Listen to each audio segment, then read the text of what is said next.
reason these laws are being put in place is because, as you've seen recently with some of the Extinction Rebellion protests and even the Insulate Britain protests, the government is extremely worried that it hasn't got any means to prevent peaceful protest.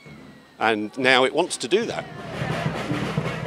This piece of legislation, if passed, is another nail in the coffin of our democracy. It will disadvantage, so many things have been achieved by demonstrators in the past. Not just the suffragettes and the women's votes, but support trade unions, which support workers.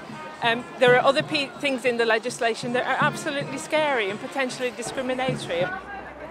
This is a racist bill. It is a disgrace that will jeopardise the way of life of the Gypsy Roma traveller community. Their very way of life is at threat. That is racist. It also will disproportionately affect the young black men because they're going to increase their stop and search powers, and we already know that those powers are being abused. The government is just seeking means to expand that and include other groups, in fact include any groups that it's not happy with or that it thinks is causing too much of a problem for them.